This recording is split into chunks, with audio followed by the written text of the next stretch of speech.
officially welcome Devin Williams to Queens. We're going to jump right into questions. So please use the raise your hand feature located at the bottom of the screen. State your name and identification for Devin as he's just joining us. And from there, we'll go on. We'll start off today with Laura. Hi, Devin. Welcome to Queens. Also, Laura Albanese from Newsday. I just wanted to know, what did you feel made the Mets a good fit for you? Um, they're a team that wants to win. You know, Steve's doing all he can to put a winning product out on the field, and I'd love to be a part of that. Just in terms, I know you've already been acclimated to New York. How do you feel like you got more comfortable in the second half, and how do you feel that that can translate to now your tenure with the Mets? Yeah, I mean, it's familiar now. I know what I'm going to need to do in order to get to the field, and all things like that. Getting home, just life stuff. So I've got all that figured out already. And I'm comfortable there. Will? Hey, Devin, thanks for doing this. Obviously, the Mets have been tied to Edwin Diaz. He's their former closer, free agency. Just what was like your approach to considering the Mets and ultimately deciding to sign with them when Edwin is a free agent and a possibility to again rejoin the Mets?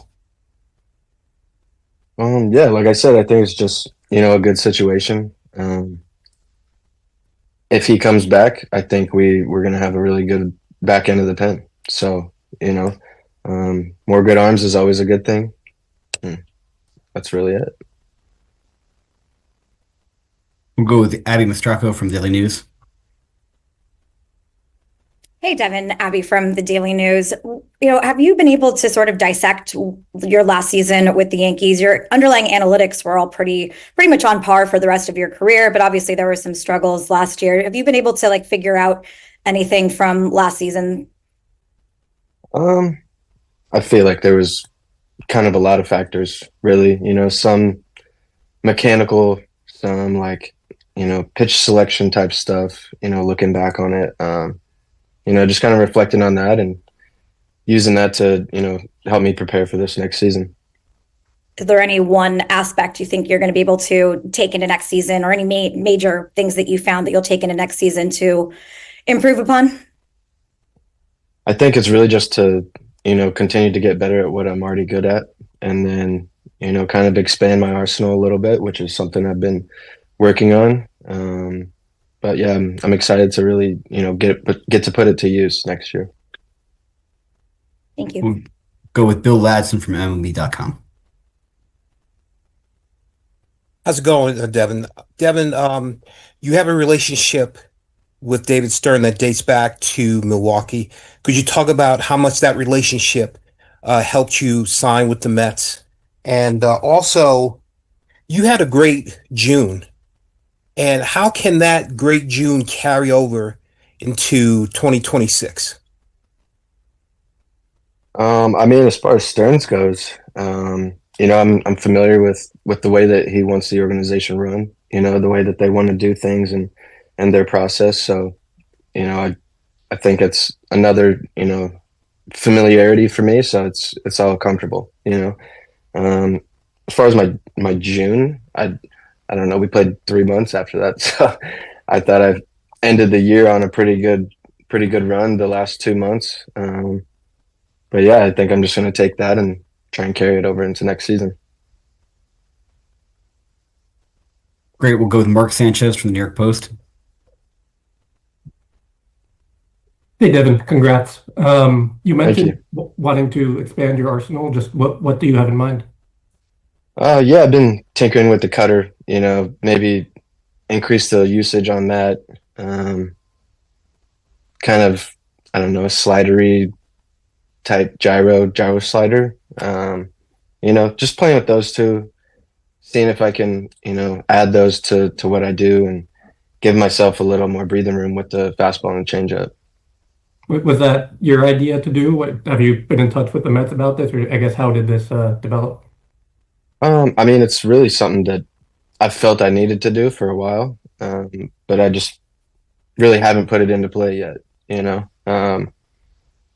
But yeah, I mean, I think it's something that I've been working on for years now, and it can be a really good pitch for me. I just need to use it. Thank you. Go with Mark Roseman. Hey, Devin, welcome to Queens. Thanks for doing this today.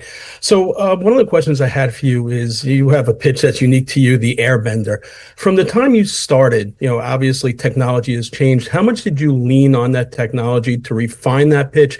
And also, did you find there was a difference early in April? Obviously, Milwaukee, you're playing indoors. Then this year in New York, it's a little colder. Is there a difference in the grip and the way that pitch, the shape that pitch takes? Yeah, obviously, like developing it, it's just all feel, right? Like before we had like TrackMan and the Edgertronic and stuff. You're just doing it off of feel. You don't really have a measurement of what your pitch is actually doing. So after it was already, something I was good at, it was something that I, refined in a sense of being consistent, like being able to create consistent shapes and not being bigger or smaller, just kind of finding that consistency for myself. What was the second part of your question? You mentioned the weather in April in Milwaukee compared to New York. Yeah, I mean, it was cold, obviously, but I've pitched in cold weather before. I think it's just, something that you just have to deal with as the season goes on. Go with Jerry Beach. Hey, Devin, Jerry Beach with the Associated Press. Did you sign earlier than you thought you might have when this process started? And was there any thought of waiting until the winter meetings when things get a little more, there's a lot more teams involved? Sorry, I couldn't understand you. I asked when this process started for agency, did you sign quicker than you would have anticipated? And was there any thought to waiting until next week at the winter meetings when things get really chaotic? Honestly, I didn't really think that it was that fast for me. But yeah, it was a process. I felt like we took our time with it. The teams that were interested reached out and, we had conversations with them and ultimately we decided to, sign with the Mets. Mark Healy.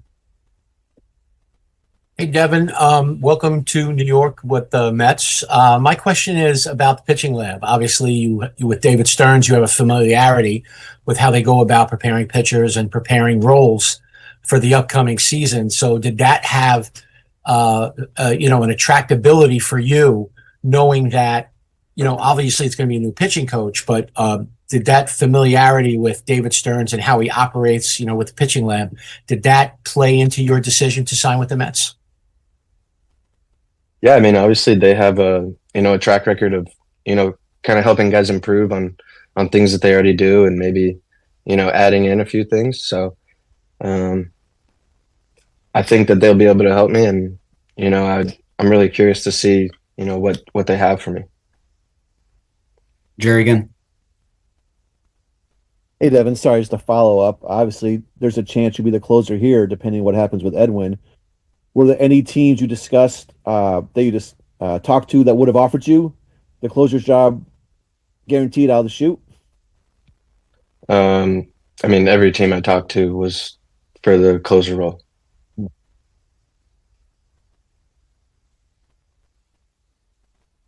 And Mark again. Yeah, just to piggyback on that. So obviously bullpens have evolved and sometimes the seventh inning is just as important as the ninth inning.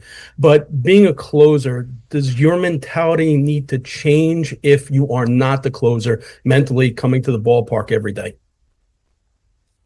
I think that's more of, just being prepared, mentally and physically. If you're going to be in before the ninth inning, you just need to be ready earlier. I don't think that really changes your mindset at all. It's just a preparation thing. All right, Devin. Well, thank you very much for taking the time today. I appreciate everybody getting on here. And again, welcome to New York, and we're looking forward to it. All right. Thank you.